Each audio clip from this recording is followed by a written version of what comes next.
let me connect to YouTube. And then let me do a short introduction, and then you will do the Sayers part, okay? Okay. All right, so here we are. We're on YouTube now. And let me welcome our viewers, our YouTube viewers now or in the future. And let me just say that we are continuing our reading of Dante's Inferno. And we are starting Canto 14 today. And it is on blasphemy, basically. So the way we will proceed, we do not have a quorum of Italian readers. So we will go straight to the English and we will read the canto in English all the way through. And then we will go back and each reader will be reading smaller pieces of Canto 14, followed by a discussion. So there we are. Okay. So I am the first reader.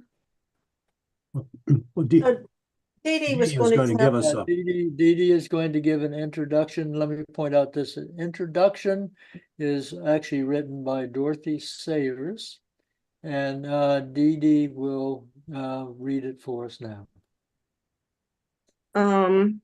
She calls this the story.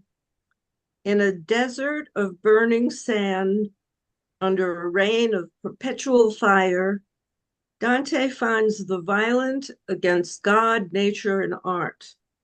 The violent against God lies supine, facing the heaven which they insulted. Among these is Capaneus, blasphemous and defiant in death as in life. I don't know who he is. The poets pick their way carefully between the forest and the hot sand till they come to the edge of a boiling red stream. Here Virgil explains the origin of all the rivers of hell.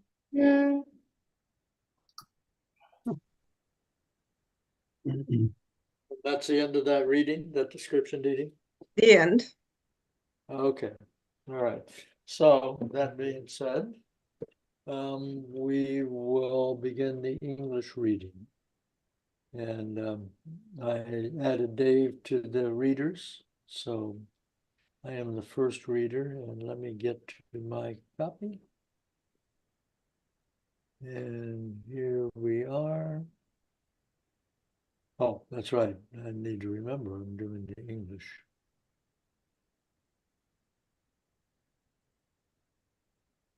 Okay. Because of the charity of my native place, because the charity of my native place constrained me, gathered I the scattered leaves and gave them back to him who now was hoarse. Then we came to the confine, where disparted the second round is from the third, and where a horrible form of justice is beheld. Clearly, to manifest these novel things, I say that we arrived upon a plain from which its bed rejecteth every plant. The dolorous forest is a garland to it, all round about, as the sad moat to that. There close upon the edge we stayed our feet. Next reader, please. The soil was of an arid and thick sand, not of another fashion made than that which by the feet of Cato once was pressed. Vengeance of God, how much oughtest thou by each one to be dreaded, who doth read that which was manifest unto mine eyes? Of naked souls beheld I many herds, who all were weeping very miserably, and over them seemed set a law diverse. Supine upon the ground some folk were lying, and some were sitting all drawn up together, and others went about continually. Those who were going around were far the more, and those were less who lay down to their torment. but had their tongues more loosed to lamentation, or the sad waste with a gradual fall were raining down dilated flakes of fire, as of the snow on Alp without a wind. Next. As Alexander in those torrid parts of India beheld upon his host flames fall unbroken till they reached the ground, whence he provided with his phalanxes to trample down the soil, because the vapor better extinguished was while it was single. Thus was descending the eternal heat, whereby the sand was set on fire like tinder beneath the steel for doubling of the dole. Without repose forever was the dance of miserable hands, now there, now here, shaking away from off them the fresh gleams. Master, began I, thou who overcomest all things except the demons dire that issued against us at the entrance of the gate. Who is that mighty one who seems to heed not the fire and lieth lowering and disdainful, so that the rain seems not to ripen him? Next, please. As, as, as he himself, who had discerned that I had asked my gentle guide about him, cried, "What I was alive, I am in death. Let Jove wear out his blacksmith, from whom in rage he seized the shining bolt he struck me with on that my final day. And though he weary all the others, one by one, at their black forge in Mogid Bellow, shouting, 'Help, good Vulcan, help!' as once he did on the battlefield of Phlegra, and though he hurled his shafts at me with all his might, he still would have no joy in his revenge." Next. My guide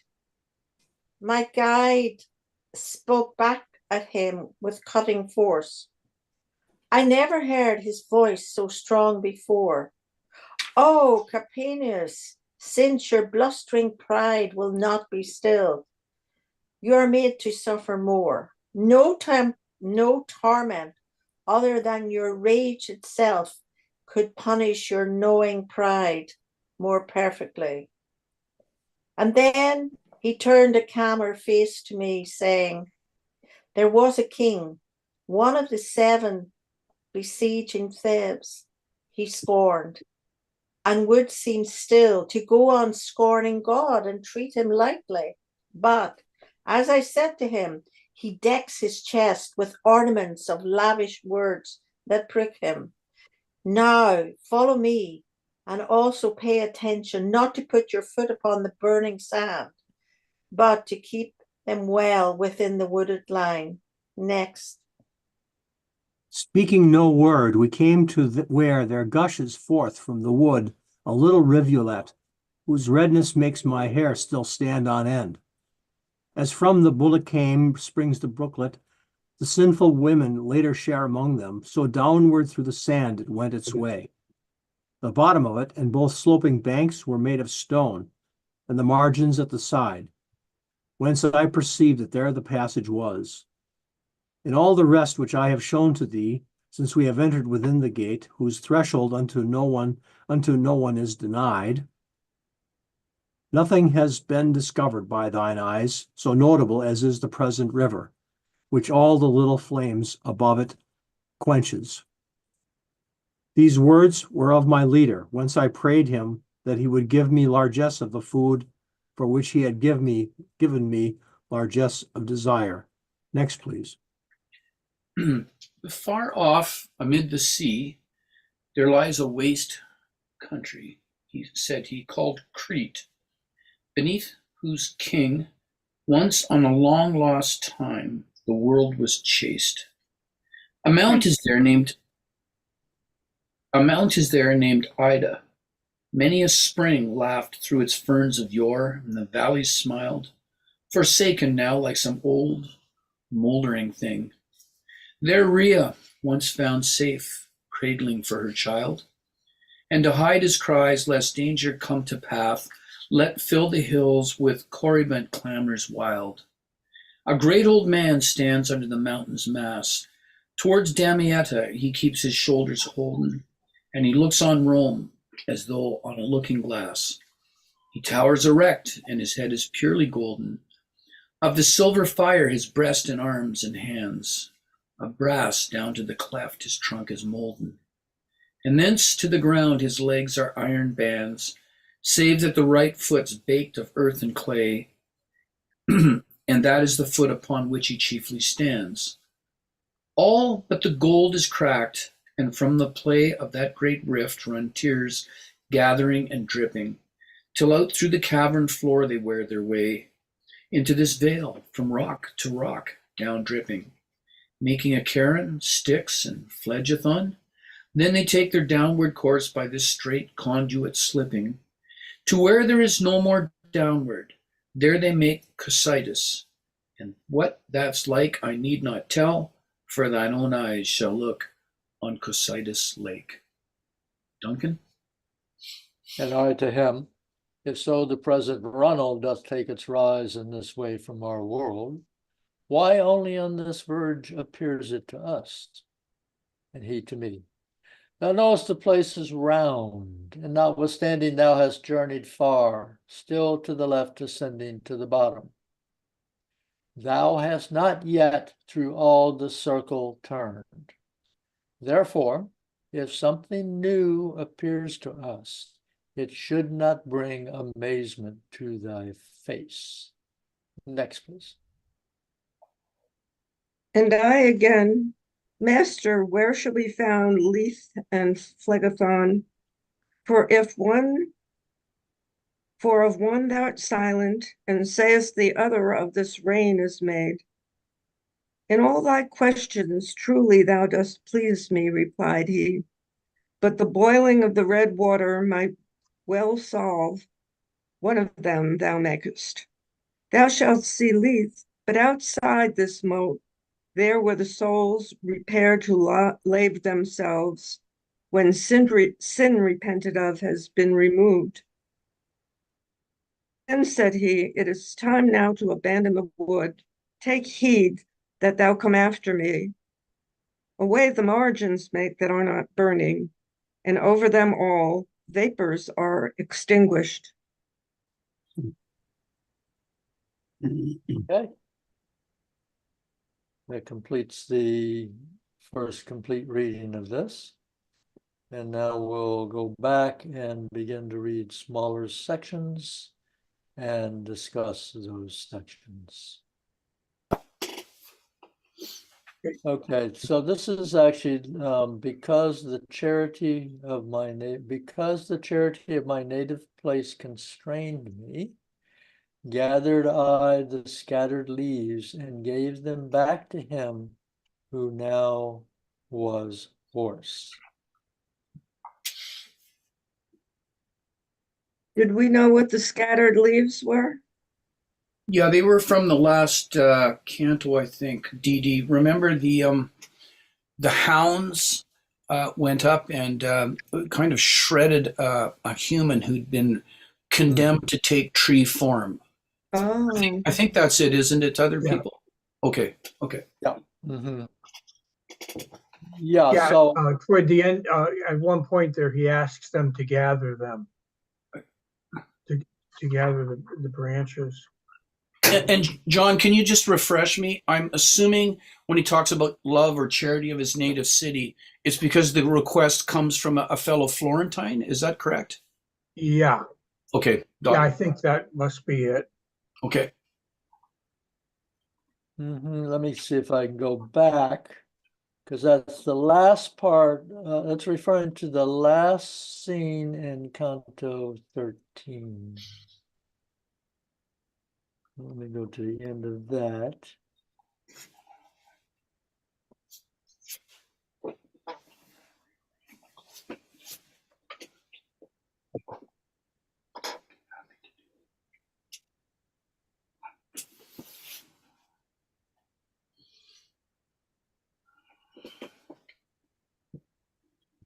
Okay, so that soul was, so this person who was rendered apart by the hounds says, this is from Canto 13, starting line 139. O souls that hither come to look upon the shameful massacre that has so rent away from me my leaves, gather them up beneath the dismal bush. I of that city which to the Baptist changed its first patron. Wherefore he for this forever with his art will make it sad. Were it not that on the pass of Arno some glimpses of him will remain still. Citizens who afterwards rebuilt it upon the ashes left by Attila in vain have caused thy labor to be done. In my own house I made myself a gibbet. Okay, so that's just telling how he killed himself and why.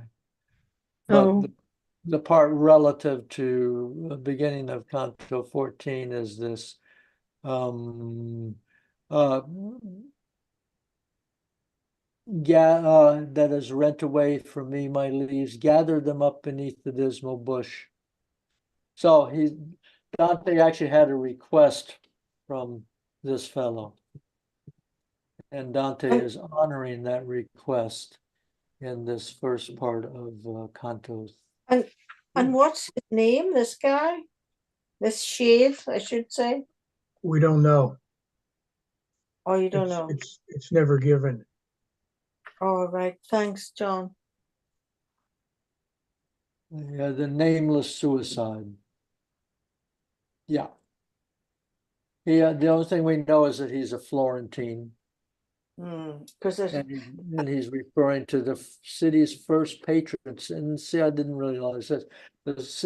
Apparently, Florence's first patron was Mars, the god of yeah, war. yeah. I'm just reading this here. Yeah. And St. John the Baptist is the second patron. Yes, who actually replaced Mars.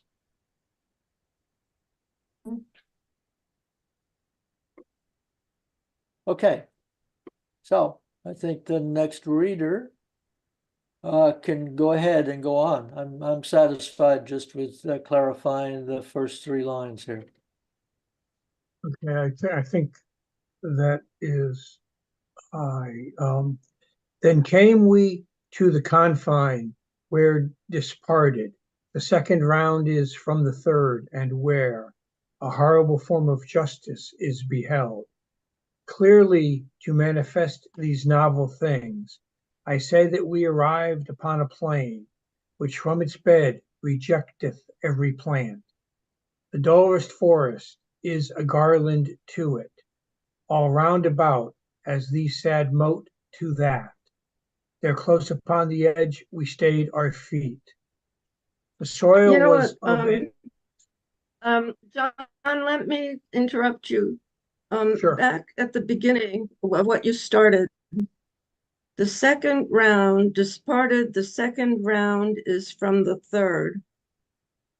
I know I should know that, but I can't remember. Yeah, you raise an important point, Didi, really.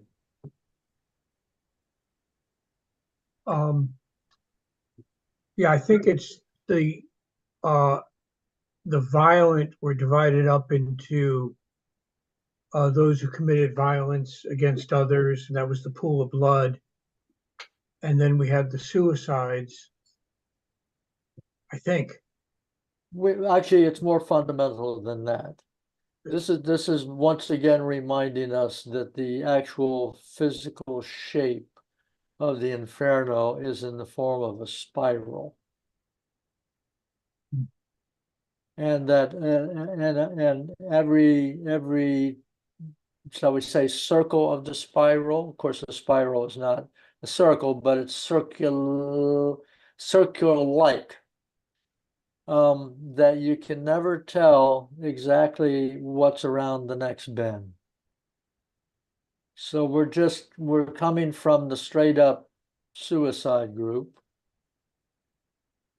but we're going to encounter a very different group in this canto. So Now, I think, I read in the map, the bleeding trees were left at the end of Canto 13. And now it's the sand, the burning sand. right. But look how the two places are kind of very close together. So at the beginning of this canto, we're still in that part about the leaves and the suicides, and then we go almost immediately after that to the sands. Yeah, good. That makes sense. It makes It's- sense of it in my brain. In this translation by Mark Musa, it says, you know, in the notes at the beginning, it says, they come to the edge of the wood of the suicides. Where they see before them a stretch of burning sand, upon which the flames rain externally, and through which a stream of boiling blood is carried in a raised channel form of rock. I don't know. I got Clive James at the library. Thank you, Lois. And he says, we moved out. Now I begin to speak of where the second and the third zones meet, and where the fearful art is seen of justice. So it's a different kind of injustice, maybe. Well, isn't it ring 3 was violence against the self. Ring 2 is violence against the self. Ring 3 is violence against God. One example of which is blasphemy. Yes. Sure. Sure. Yeah, and you know, look at the actual. What line have we read up through so far, by the way?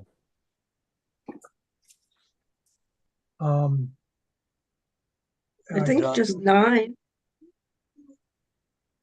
Yeah. Is that right? Okay. Yeah. Okay. So, you know, they're giving us a Dante's giving us a physical description here. So we know we're proceeding in a curve, and we know that there's this wooded area, and they're still in the wooded area when they see a plain from which its bed rejecteth every plant. So that's a burning desert. So I wonder if the forest, or were to interpret the forest then being these souls embedded, these souls, suicides, basically souls of suicides embedded, is like a circle or garland, as he describes it, around the edge of this next circle. Yeah, I mean, that's helpful, John, because I was just about to say I can't get my head around the notion of a forest. So it's just, yeah, that makes sense. And we're in the third circle of violence. So this is between the first and second, second and between the second and third circles of violence. That's what it is. I can see it on the map now. 12 is against others, 13 is against themselves, and 14 to 17, those circles are against God. That's what the division is there, why it's the division between the second and the third. Does that make sense? Yeah, right. Yeah. I mean, they're going in a transition almost immediately from one form of violence to another form of violence. Yeah. Okay. Yeah, I So like it when it gets clearer in my brain. Mhm.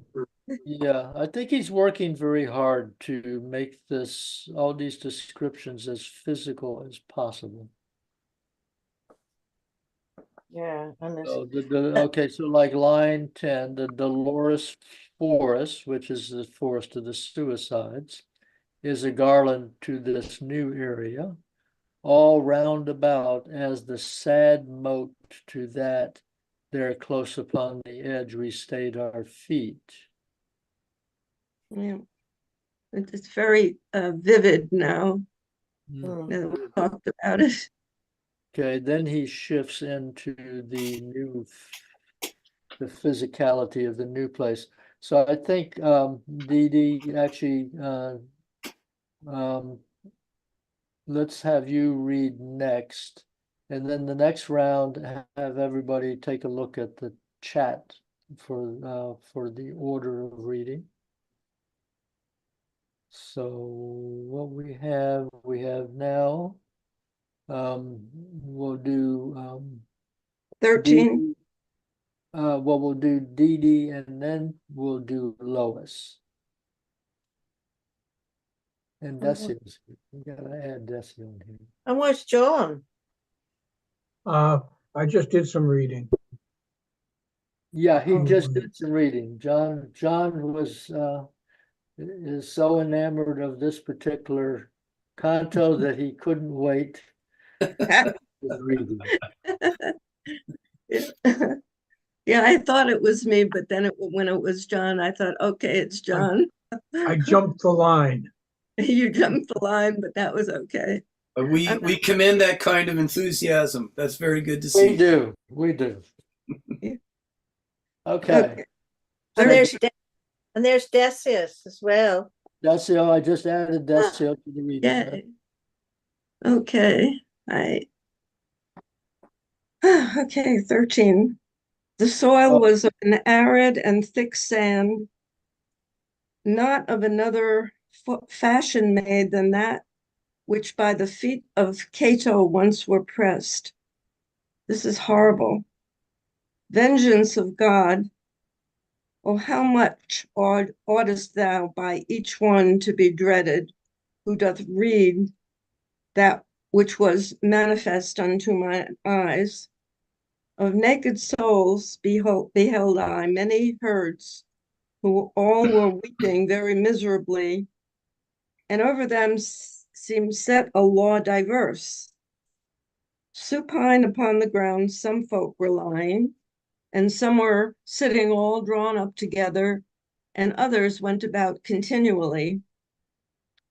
Those who were going around were far the more, and those were less who lay down to their torment, but had their tongues more loose to lamentation. We don't seem to be stopping, but I read enough, so but now it's John Yeah, read that's Lois. Mhm. Above the stretching sand, in slow descent, broad flakes of fire showered down as snowfalls in the hills on windless days. If Alexander, on India's torrent plains, seeing undiminished flakes of fire fall upon the ground and on his troops, orders his men to trample down the soil so that the flaming shower was put out before the fire caught and spread. Here, Oh, I have a question there.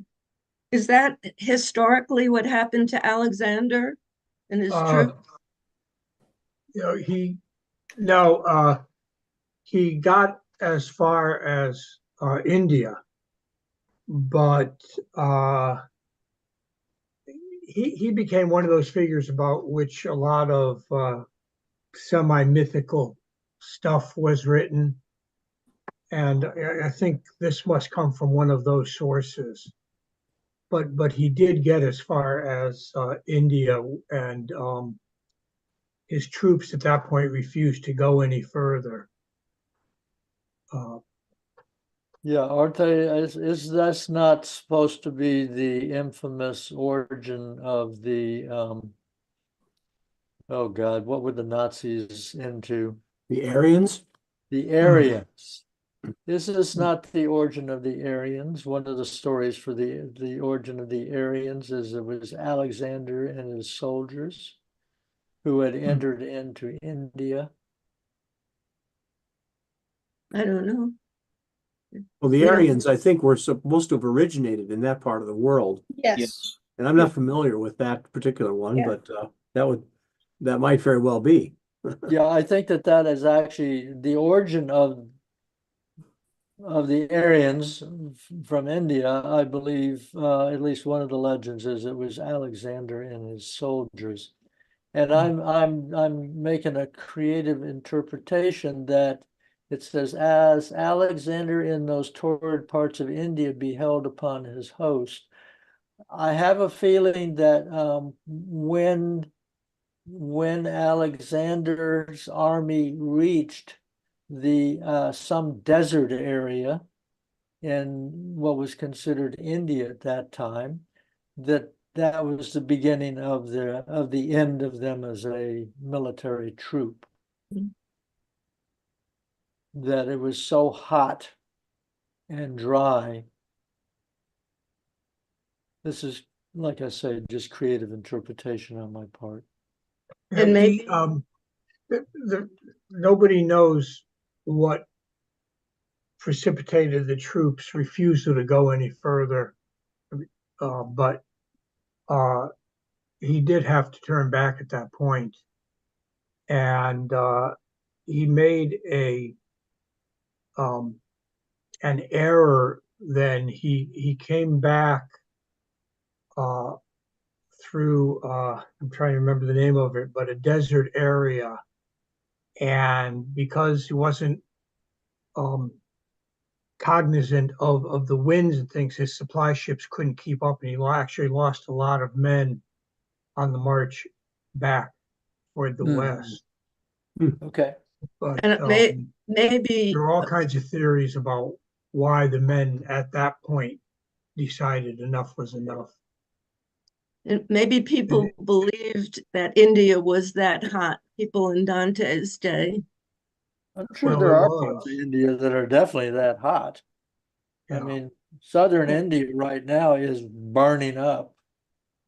I mean, unbelievably hot temperatures in India now, in a country that always has hot temperatures, but this is like spectacularly hot going on right now. Well, I'm having a little trouble with some of that imagery, I think, about it sounds like Alexander beheld upon his flames falling upon his troops, unbroken flames until the flames, I guess, reached the ground. So I guess whence he provided with his phalanxes to trample down the soil because the vapor had better extinguished while it was single. I don't follow that at all. And somehow it must have seemed, I don't know if this is like, it was supposed to be like a what do you call it, a metaphor, or if it's just like, I wonder if this is a legend, like literally like a flames falling down, like a cauldron of flames falling down in a single thing, and they're trying to have trample down the soil because the vapor better extinguished was while it was single. I don't know. I mean, the whole trampling down the soil, I don't get that. I see it as there are two things going on. Flame is coming from above, right, and it's catching on the sand. The sand itself is now on fire. So you got flames coming down, and you got flames coming up, doubling the torment. Double torment. In Hollander, it says lines 31 through 36. The reference is to an incident related in a letter falsely attributed to Alexander the Great, writing to his tutor Aristotle from his campaign in India. Dante found the text in Albertus Magnus, Meteor 148, a work to which he adverts fairly frequently. not entirely helpful note, but at least we know what Dante is loosely basing this all on. And this guy, Musa, I don't know whether we rate him or not, but anyway, he says that Dante's source was probably Albertus Magnus, the Boris. Albertus refers to the apocryphal letter from Alexander to Aristotle concerning the former's adventures in India. There, Alexander was said to have first encountered, this is now to confuse you totally, a heavy fall of snow and later a rain of fire. According to the letter, Alexander had his soldiers trample the snow, but Albertus, and then in brackets, and Dante after him, close the brackets, confuses the snow with fire and has Alexander's legions trampling the flames. Oh, okay. Well, that clarifies a little bit here. Okay. Interesting. Okay. Which I don't know. actually you would want to do if you were an army and you were marching through an area where there were flames coming, because you would want to trample out the flames in order to prevent fires from breaking out. And Mhm. how I don't know if you've ever been in a vegetative area that is caught on fire, but there's a lot of paranoia about even after the fire is put out, there usually are guards left to look for sparks that might reignite the fire. Okay. So, Good. anyway, can we sort of back up? So what about Cato? Cato's feet. Yeah. What about Cato? That's That's a reference to the Civil War. Cato was opposed to Caesar, and he met his end in Africa. So this would be maybe around Libya or someplace like that he was in the sandy place. But because the Civil War from which Caesar emerged as basically the sole ruler of Rome was not actually fought in Italy, but in various places where his opponents had gathered other Roman legions. oh, Hollander has a very long note about Cato. And it's actually like a transitional example between the suicides and then the next group we're going to. And I'll just read part of Hollander's note that reads, Dante thus reads Cato's suicide as something other than an act resembling Christ's sacrifice of himself, so others may be free. So although this gets a little complicated here, but it kind of says that the suicide of Cato would not be punished like the other suicides that we saw because Cato did it for the public good. Interesting. And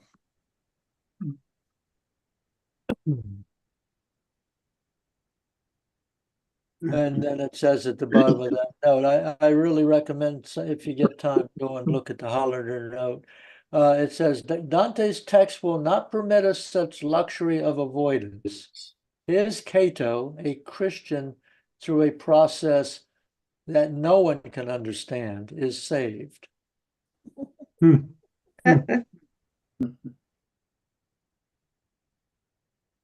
he's playing both sides there because he has Caesar in the elevated position, And here, one of Caesar's greatest opponents, he's also elevating.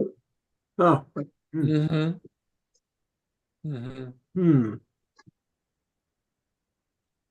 Right. Well, perhaps I should mention for those who have not, I mean, you're referring to the role of Caesar in Paradiso, right? Caesar's with the other noble non-Christians, Oh, the okay. people like the philosophers and Aeneas and people like that. Hmm. Okay. Okay. Okay. To which I will add that when we get to Paradiso, we will find out that that Dante himself is actually uh praying for a new Caesar. He wants Yeah. a new Pax Romana to bring peace to the earth. That he finds that there's too much political chaos going on. Hmm. And so in Paradiso, he's going to say, well, hopefully we'll get another Pax Romana, which will bring peace to the earth. So, you know, the gospel of Christ can be spread and more people can be saved. Oh, he's focused on motives.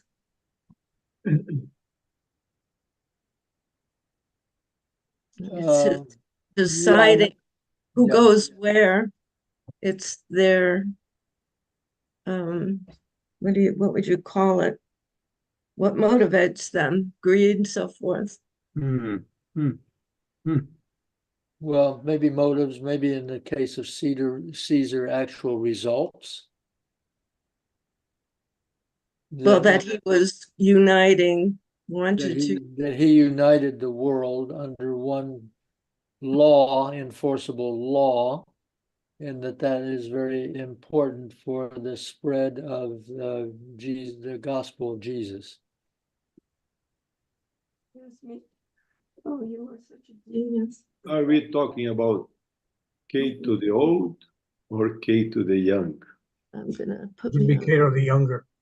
The younger, because he is from the time of Julius Caesar. Yeah. Mhm. He is related to Catilina. Catilina. Catilina.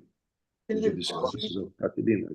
No, I just put it on mute so they can't Right, hear. Catilina. Put it on mute. Yeah. Oh, that's me. Yeah, I just extended. They actually didn't have, Who's well? but I got Poplar, which has a tight grain. Like it's not perfect, but I figure these edges are darker, so and it's a little darker, Okay, so let me go back. it kind of matches. I know how you. Have a second conversation going on. Yeah, Dee Dee thinks she's on mute, but she's not. You're Yeah. not on mute. She's on- There we she's go. on mute. Now, Okay. I Somebody think did. Okay, God, good. God put her on mute. Not quite God, thank you. Just a 10 pot dictator. Yeah. Limited powers. Do you know, I'm totally confused now. Okay. No.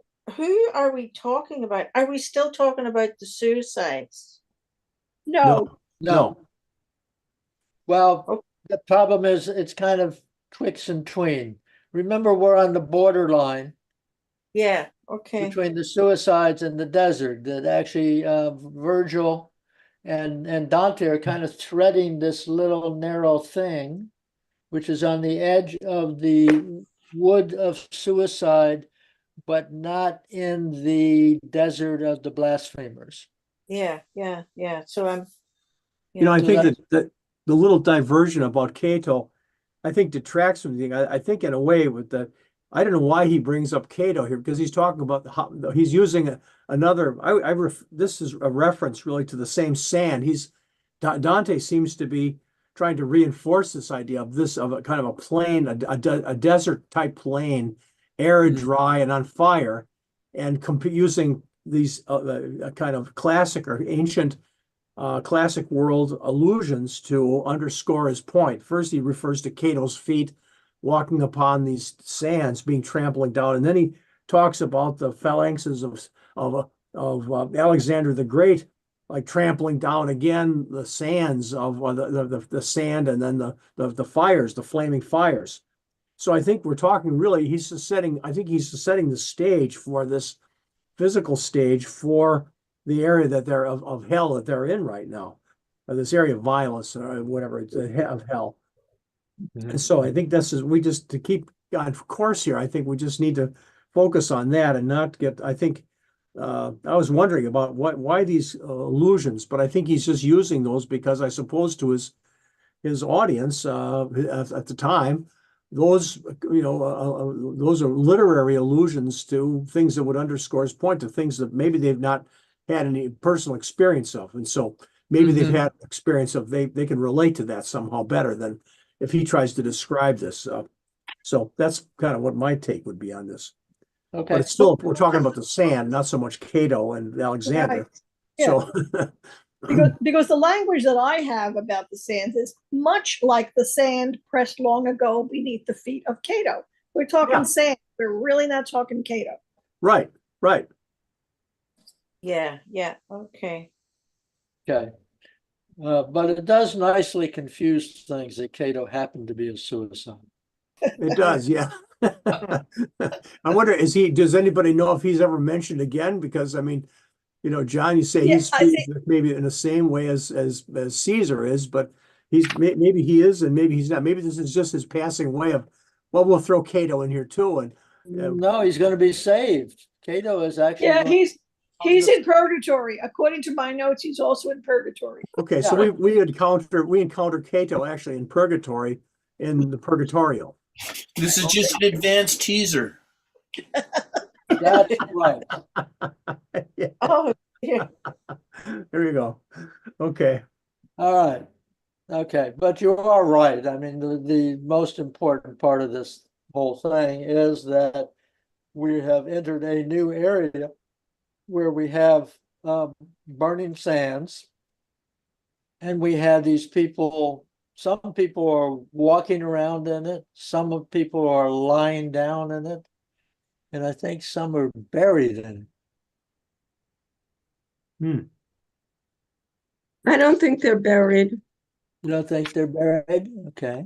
Well, this is, well, is this the first part of I wonder, the first part of the way hell is usually conceived in the modern popular mind? The caricature of hell is that this is well, it's an inferno. It's an ongoing place.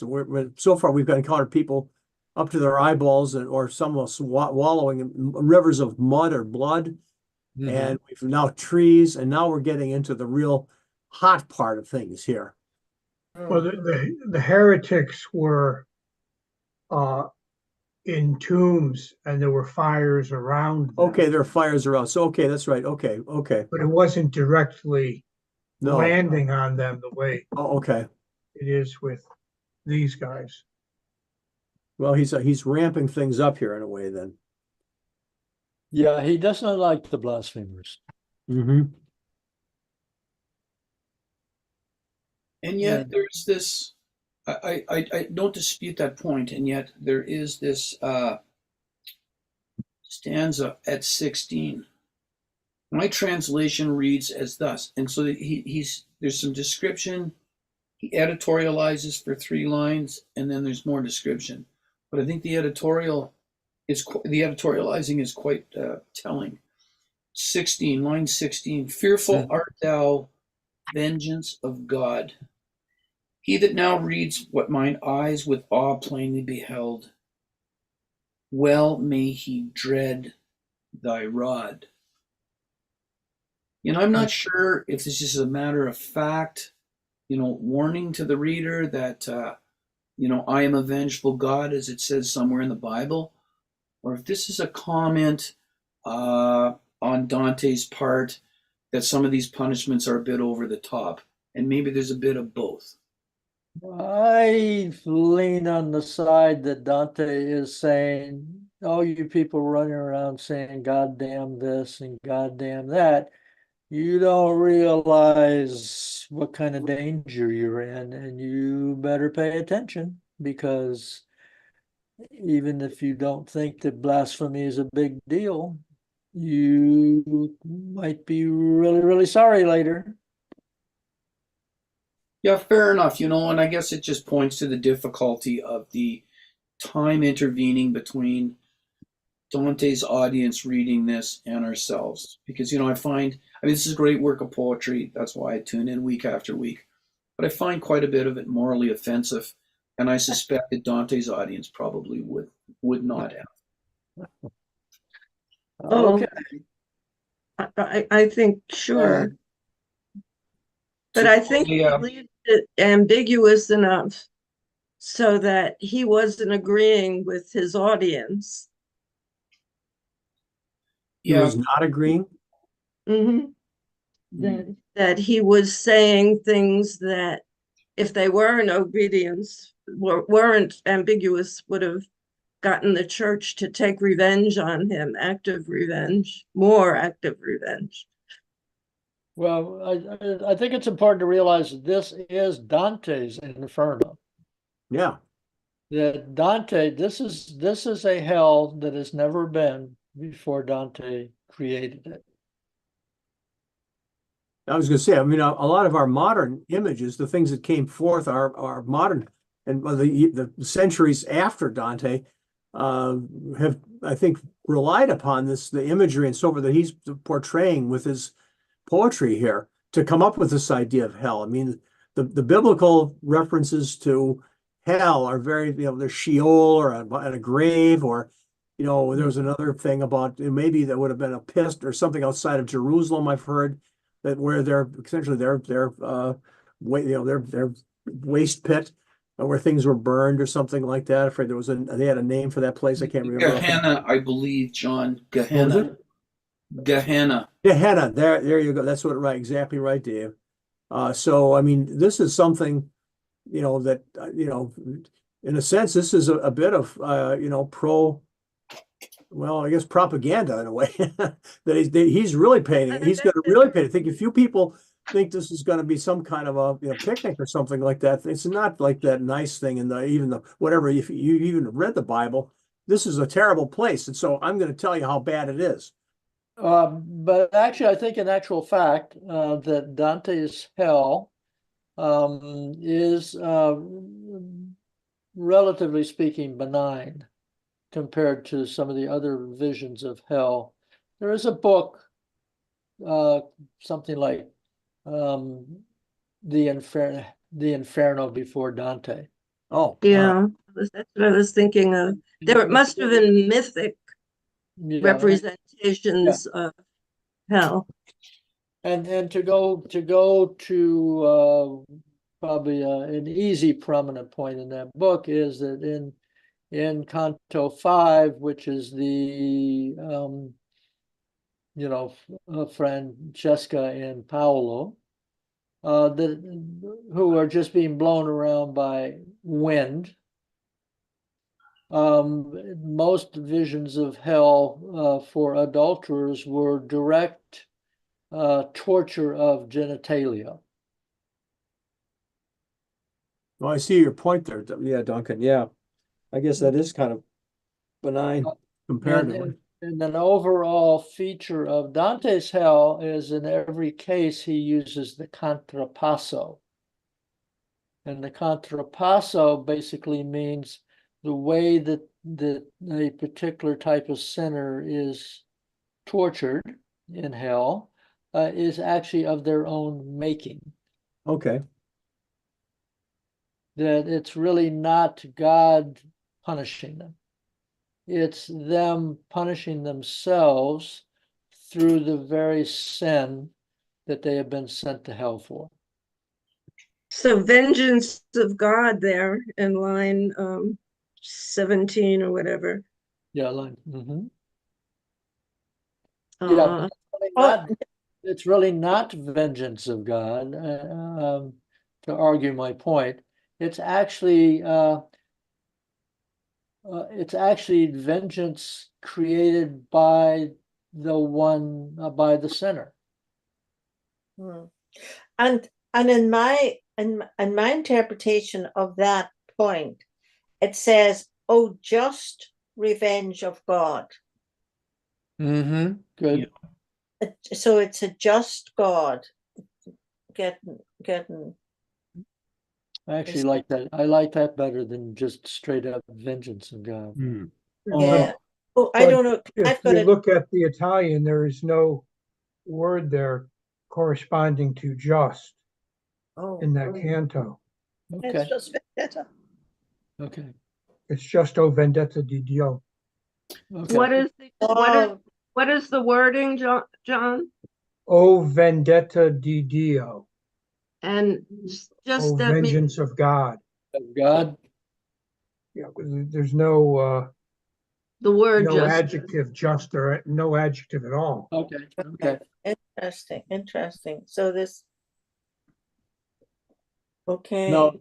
Well, Duncan, what was the word you used? You said contrapasso, or what was it? Contrapasso, Contrapasso. which basically means that each type of sinner is actually punishing themselves. So to use the Francesco and Paolo example again, they are Mhm. being blown about by wind. Okay. And this is roughly what this is roughly their excuse for their adultery. They were compelled by their passions. Hmm. Okay. And the Dantean response to that is, well, yeah, so you felt some strong emotions. Nevertheless, you do have the faculty of reason. Hmm. Yeah. Yeah. And you did not have to give in to this passion, no matter how many times you tell me that you had no choice. So that's one example. And then another example would be the angry people who are in this, it's a river of blood. What are angry people? They're being punished. Yeah. Yeah. And the slothful people are being punished by kind of a river of mud. And, Yeah. Yeah. And it being within yourself, it's about free choice. The choice Right. is ours. The choice is ours. And if you, and according to this, if you elect to sin in the manner of which you sin, that will actually be your punishment also. Hmm. And you actually can't blame it on God, except to the extent that God created human beings. But it's really not God's doing. It's letting some aspect of personality overcome reason. Mhm. And that is referred to as the contrapasso. This really parallels very well the Bhagavad Gita, which I'm also studying. Yeah, it's kind of a karmic type thing, right? Yeah. And if you come to right reason or to realization, the karma ends. You create your own. And that all these characters that we meet in the Inferno will all be ones who persist. Like we're going to come across this character in this particular section who's quite proud of his blasphemy. I just for the John who shares the same expensive hairstylist as I have, John, I put in the chat a link to probably as deep a dive in Gehenna as you will ever wish to embark on. There's a great deal of information. Just off the top of my head, I think it was outside Jerusalem. I think you could see the fires at night, and I think that's where lepers were sent. And so something I read a long time ago. We got our notions of burning. One of the sources where we got our notions of the burning hell was from seeing those fires at night. Exactly. Yeah. Yeah. So I'm sure we've all seen these huge dumps outside of cities like Rio de Janeiro or Manila, where there are people living in the dumps. Yeah. Did you see the Indian movie, The Slumdog? Yeah. Slumdog Millionaire. Yeah. Yeah, yeah. Yeah, there's lots of those places around the world. Mm. And yeah, they would drive the lepers out of the city. Mm-hmm. Okay. I guess we have more about what we've already read. Lois, what line did you finish on?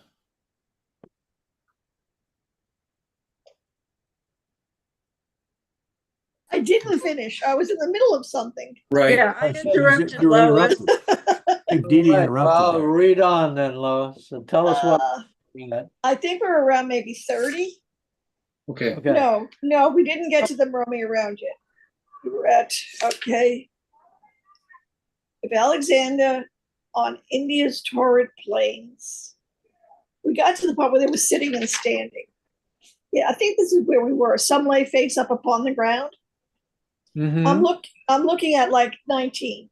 I saw many a herd of naked souls, all crying out in equal misery, though each seemed subject to a different law. Mhm. Some lay face up upon the ground, some sat their bodies hunched, and others roamed about in constant motion. Most numerous were those who roamed about, those lying there in torment fewer, though theirs the tongues crying out the most. Shall we go on? Yeah, because we Yeah. read. Okay. Above the stretching sand in slow descent, broad flakes of fire showered down as snow falls in hills on windless days. This is all the stuff we discussed about Alexander, so I may have gone back too far. If Alexander on India's torrid plains, seeing undiminished flakes of fire fall upon the ground and on his troops, ordered his men to trample down the soil so that the flaming shower was put out before the fire caught and spread, here, untrammeled, the eternal flames came down, and the sand took fire like tinder under flint, doubling the torment. Ever without repose was the rude dance of wretched hands, now here, now there, slapping at each new scorching cinder. I began, Master, you who overcome all things, all but the obstinate fiends who sallied forth against us at the threshold of the gate, who is that hero who seems to scorn the fire and lies there grim and scowling, so that the rain seems not to torture him? Okay, great. Stop Yeah. this place, Lois. So, somebody else want to talk about this comment? How Dante addresses Virgil? Anybody got anything to say about that? Well, there's a little snide remark there. Yeah, a little, a little. There's a snide remark where he says, we were getting along fine, except at one spot where they gave us a hard time. Yeah. Well, you totally failed. And who was that guy? I mean, we had a lot of discussion about that guy at the gate of Dish, didn't we? Yeah, we had a Oh. long discussion about that. And do you know, and now it was obviously wasted on me. Oh, you talk about the fella, the spirit that finally solved the problem for them? Yeah, remember we had this. Yeah, I think that was a Saint Michael, if I remember correctly. Oh yeah, but the shade who gave them a lot of aggro at the gate of Yeah, those were the Furies.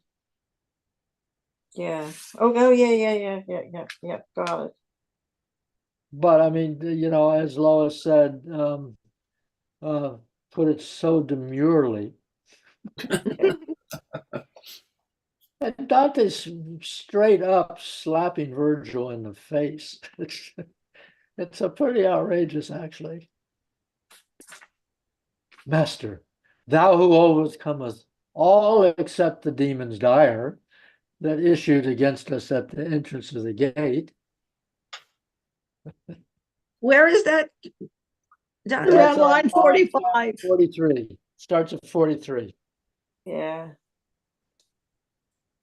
Like, this is really interesting. And that's why I love reading in community. Because I actually kind of glossed over that when I read it. I thought, okay, it's just stating a fact. But you're right. I mean, this is a kind of a punch to the solar plexus here. And I'm wondering, and then now since you've identified it, I'm wondering, okay, so what's the motivation? Why is he slapping him down? And he's not in a nice place to be doing it either. Well, that's a good point. That's a very good point, Sylvia. I mean, Yeah. you're a whole bunch of layers down below the surface. You need this guy to get you out. Why are you I antagonizing him? know. Yeah. Yeah, I mean, old Verge could bump Dante into the hot burning sand. Yeah. Yeah, well, I mean, you're right. It's almost like Virgil could come back and go, okay, big guy, you think you can do better. You're on your own. Yeah, Right. exactly. I know. Virgil was breaking the rules. Which room?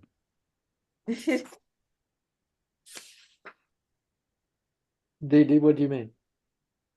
Well, the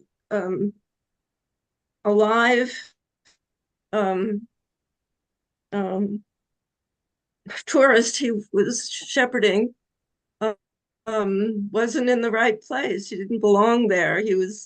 If you're guarding the way, you're taking someone in who I'm not allowed to let in. Well, but No, Virgil had permission from the highest authority. well, that's what Virgil then replied, but he didn't. They had to go around the other way. I don't remember if Virgil actually said that. I remember them having to go around the other way. Well, they backed off. Okay, so this was the scene. So they get to the city of Dis. The Furies are,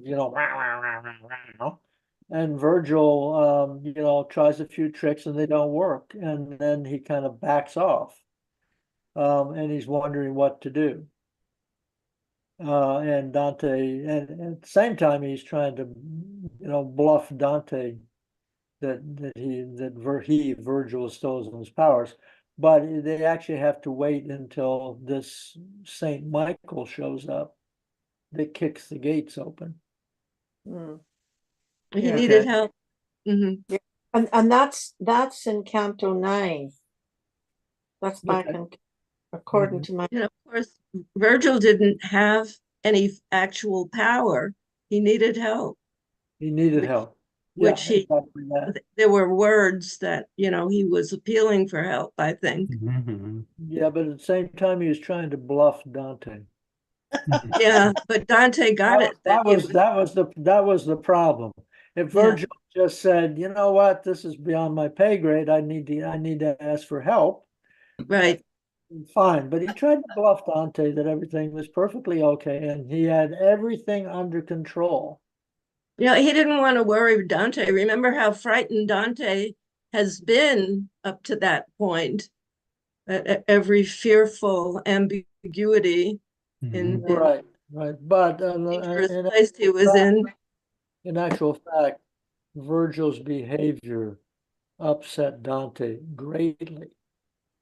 Yeah, he thought he could fool Dante, but he didn't. Yeah. So as far as the motivation, I mean, I'm just going along with a very simple-minded idea that Dante is just trying to remind Virgil that he remembers what happened at the city of Dis. And it's a totally gratuitous remark. There's no reason for him to say this at all. We could have left that entire church train or whatever is 3 lines out and just moved into who is that hero? I think if I were in Dante's shoes, that's probably what I would have done. I would have just tried not to bring the subject up again. No, me too. Definitely.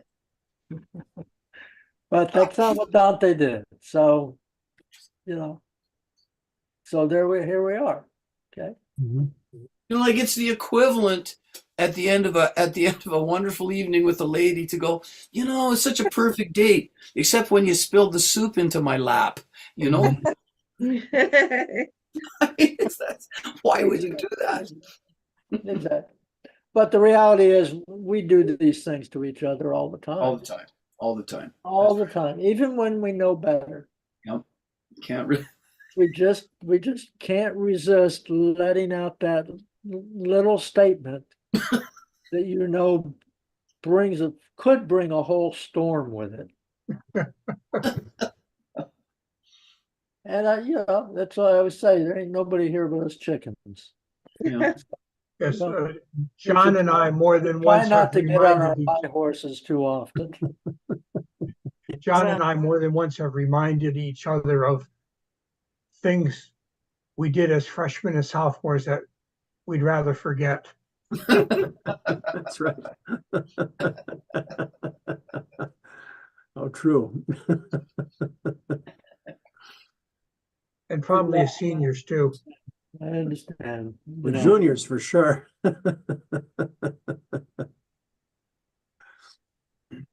Yeah, well, I think I've reached the age where I try to remind myself as often as possible of some of the really ridiculous and horrible things I've done. It just seems the better policy. Yeah. Get to look at them. If you put them into At 'em your and self-conscious, you make yeah, and it provides me at least with a little more humility than I would have otherwise. Because I can still get caught up. I'm just amazed at how often I get caught up in fantasies of what I think is going on, which turn out completely to be wrong. So, okay. So Lois, did you complete your reading? I think I brought us to the point where we should pass the baton. All right. And you were passing the I'm baton. passing the baton. Yeah. Okay. And what did you finish on 48? Yes. Okay. And that very one who was quick to notice me, inquiring of my guide about him, answered, "What I was once alive, I am still dead. Let Jupiter wear out his smith, from whom he seized in anger that sharp thunderbolt he hurled to strike me down my final day. Let him wear out those others one by one, who work the soot-black forge of Mongabello, as he shouts, 'Help me, good Vulcan, I need your help.'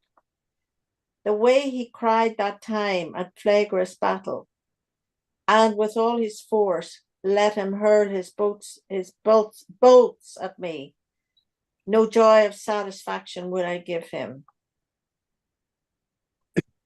Do you want to check out who this guy is?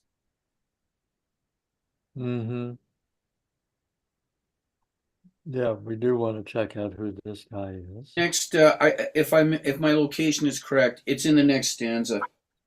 Yeah. Is it? Yeah. So And just Dave, go on. So why don't you read the next two stanzas, Sylvia? my guide spoke back at him with cutting force. I never heard his voice so strong before. "Oh, Carpenius, since your blustering pride will not be stilled, you're made to suffer more. No torment other than your rage itself could punish your gnawing pride more perfectly." Okay. Do we need more? No. And Let's- yeah, it tells more about who he is. Well, I think then the next stanza, I think is then, it sounds to me just that Dante then turns and speaks to Dante. I should say Virgil turns around, speaks to Dante, who this is. And this is this Carpeneus, and who this Carpeneus is. So I think we're talking that the person who's speaking that he's referring to is this Capaneus. Yeah. Yes, actually, Virgil is talking directly to Campaneus. Exactly, yeah. He's talking about him and to him. Mm-hmm.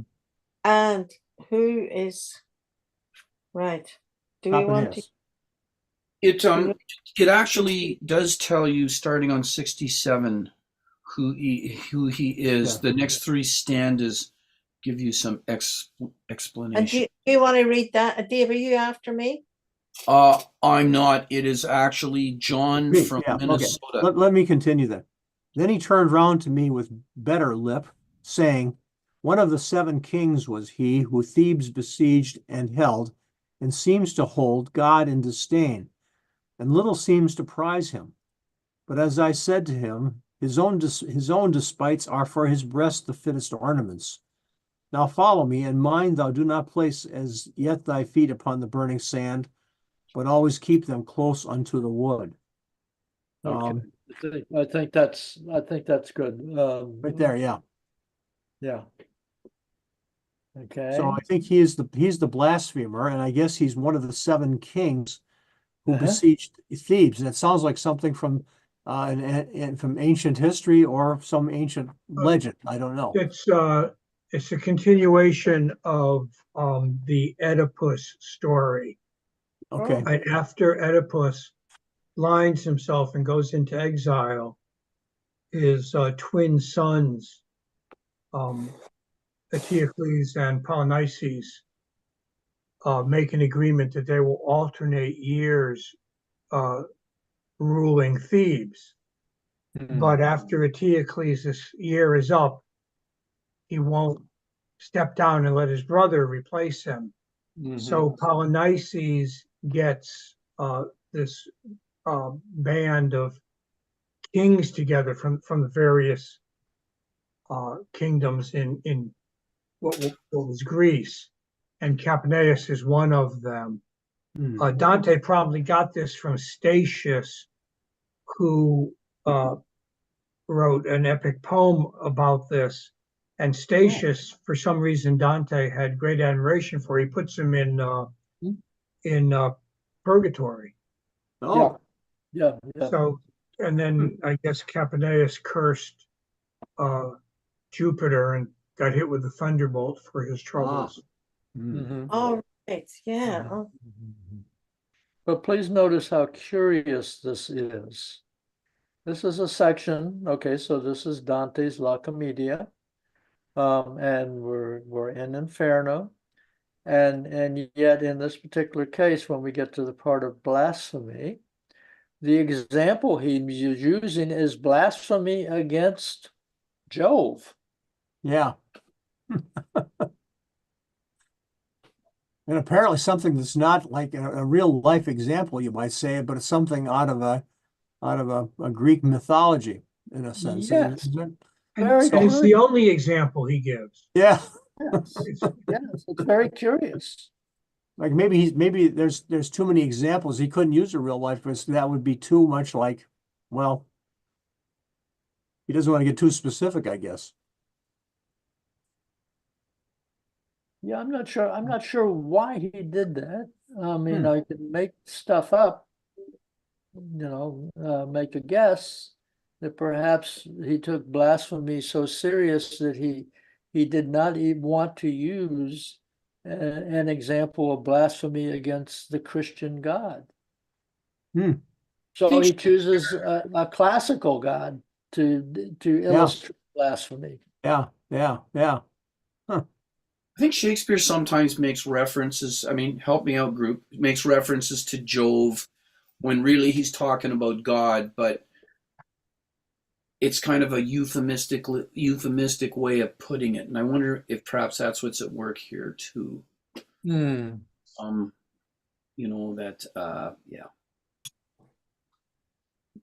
Generally speaking, this is defying the deity. And yeah. The other thing I was going to ask is this, again, Help Me Out group, is this the most defiant person we've met? The most defiant inhabitant of hell that we've met to this point?